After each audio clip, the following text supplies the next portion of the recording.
जम्मू कश्मीर में जिसको अब आप यूटी कहते हैं, लेकिन हम ये मानने के लिए लफ्ज़ यूटी तैयार नहीं, हम स्टेट की बात करेंगे।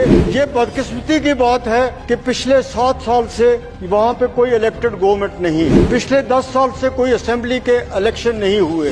हम एक ब्यूरोक्रेट की मर्जी पे हैं, उनके रहम करम पे हैं। वहाँ करप्शन अपने अरूज पे है। वहाँ असली हकीकत ये है कि कॉन्ट्रैक्टर्स की कई हजार करोड़ की बिल्स जो हैं वो पिछले साल की पेंडिंग है, उनको अपना पैसा नहीं मिल रहा है। उन्होंने बैंक से लोन लिए हुए हैं और ये सारा पैसा जो इस वक्त कहा जा रहा है कि हम इस बजट में ये जो दिखा रहे हैं, मुझे नहीं लगता कि पुरानी लायबिलिटीज जो हैं उनको भी वो कवर करेंगे। जो वहाँ की असली हालत है वो यहाँ सबको पता लगनी चाहिए। हमारे वहाँ पे कैजुअल लेबर्स हैं, डेली वेजर्स हैं, वो पिछले कई सालों से उनको तनख्वाह नहीं मिल रही है। दिल्ली और श्रीनगर के दरमियान जो हवाई जहाज है वो सबसे महंगा है हिंदुस्तान, और कोई भी एयरलाइंस पे कंट्रोल नहीं। खास तौर पे जो श्रीनगर और ये रूट है इस पे कोई कंट्रोल नहीं है कि यहाँ पे जो मर्जी है जिस एयरलाइंस की जो किराया वो मुकर्रर करे वो करती है।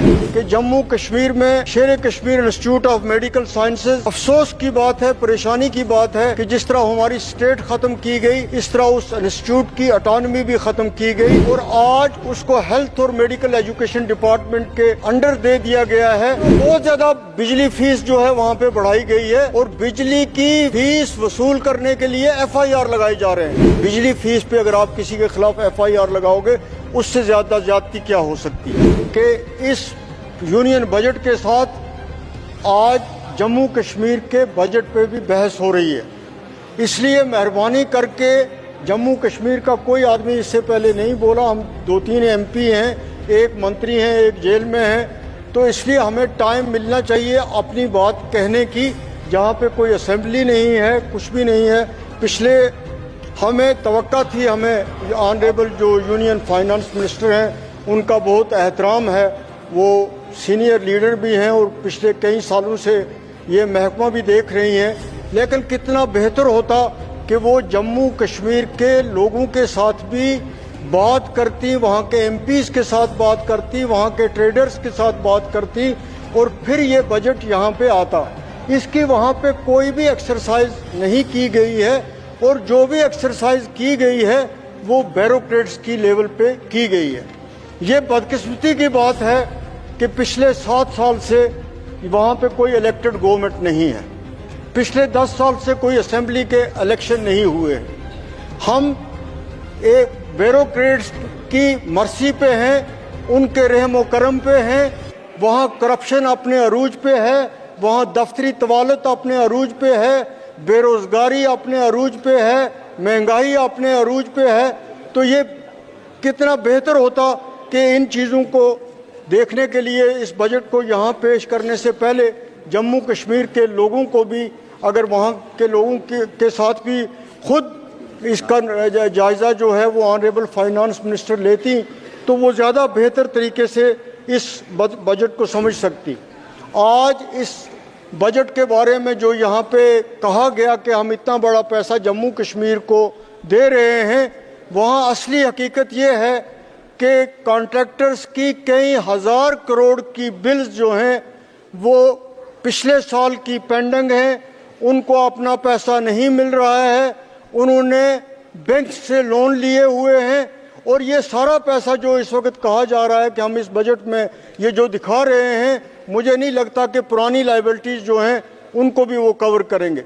वहाँ की हालत ये है कि मुलाजमों को पेंशन नहीं मिल रही है, GP फंड का पैसा नहीं मिल रहा है। मैं बड़े वसूख से इस सारे हाउस की नोटिस में ये मामला लाना चाहता हूँ। जो वहाँ की असली हालत है वो यहाँ सबको पता लगनी चाहिए। हम एक बजट पे यहाँ पे उन्होंने पेश तो किया, लेकिन रियलिटी जो है वो मैं आपको ये बताना चाहता हूँ कि वहाँ मुलाजम की हालत ये है, किसान की हालत ये है, बेरोज़गार की हालत ये है। मैं आपको ये बताऊँ कि अनंतनाग डिस्ट्रिक्ट जो है वो जम्मू कश्मीर का सबसे पुराना डिस्ट्रिक्ट है और मैं वहाँ से पार्लियामेंट मेंबर हूँ, अनंतनाग रजौरी कॉन्स्टिट्यूंसी से। वहाँ पे एक मेडिकल कॉलेज तो कायम हुआ है, लेकिन वहाँ वो पिछले 6 साल से काम कर रहा है कि 7 साल से या उससे भी ज़्यादा से, लेकिन वहाँ MRI की फैसिलिटी तक नहीं है। उस इतने बड़े हिस्टोरिक टाउन में कि इस बजट में कुछ भी नहीं दिखाया गया कि वहाँ पे क्रिटिकल स्पॉट्स जो थे उन पे फ्लाईओवर बनाने की ज़रूरत थी। उसके लिए यहाँ पे इस बजट में, जम्मू कश्मीर के बजट में कुछ भी नहीं बताया गया है। उस कस्बे की उस पुराने, सबसे पुराने और मशहूर जो डिस्ट्रिक्ट है उसमें एक बाईपास बनाने की ज़रूरत थी। जो पहलगाम का टूरिस्ट स्पॉट है, जो अमरनाथ की यात्रा जाती है, वो इसी डिस्ट्रिक्ट से होके गुजरती है। और इतना यात्री और इतने टूरिस्ट जब जाते हैं तो उस डिस्ट्रिक्ट में घंटों जाम रहता है। उसके लिए भी इस बजट में इतने इम्पोर्टेंट डिस्ट्रिक्ट के लिए कुछ भी नहीं रखा गया। मैं आपकी नोट्स में ये भी लाना चाहता हूँ कि जम्मू कश्मीर में शेर Kashmir institute of medical sciences बहुत अच्छा काम कर रहा था। कश्मीरी डॉक्टर जो हैं वो अपने काम के लिए पूरी दुनिया में मशहूर हैं। जिस लगन और मेहनत से वो काम कर रहे हैं और जिस मेहनत से इस इंस्टीट्यूट को चलाया जा रहा था, अफसोस की बात है, परेशानी की बात है कि जिस तरह हमारी स्टेट ख़त्म की गई, इस तरह उस इंस्टीट्यूट की ऑटोनॉमी भी ख़त्म की गई और आज उसको हेल्थ और मेडिकल एजुकेशन डिपार्टमेंट के अंडर दे दिया गया है। और एक इंस्टीट्यूट जो एक पूरे जम्मू कश्मीर की खिदमत कर रहा था, वहाँ पे पूरे तरीके से काम मुतासर हो रहा है।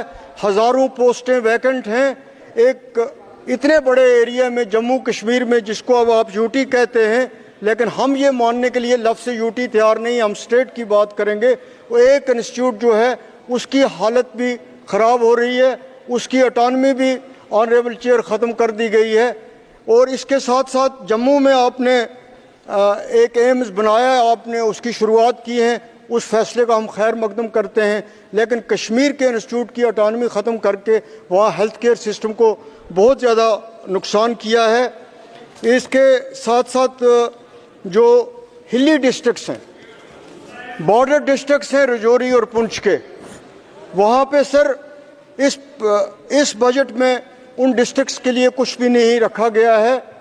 होना ये चाहिए था कि जो ये बॉर्डर डिस्ट्रिक्ट्स हैं, हिली डिस्ट्रिक्ट्स हैं, इनके लिए PMGSY में, PWD में, जल शक्ति में, इन महकमों में ज़्यादा एलोकेशन की जाती। वहाँ सड़क, वो मेरा पार्लियामेंट्री सेगमेंट है, वहाँ इतनी बुरी हालत है सड़कों की, वहाँ उनको हिस्सा नहीं मिल रहा है। स्टेट की जो एलोकेशन हो रही है वो उस बुनियाद पे नहीं हो रही है जहाँ पे ज़रूरत है। मैं तो ये आपसे कहूँगा कि एक हाउस कमेटी बनाइए, देखिए जो वहाँ पे बीकन के प्रोजेक्ट्स हैं, दोनों बॉर्डर डिस्ट्रिक्ट्स हैं रजौरी और पुंछ के।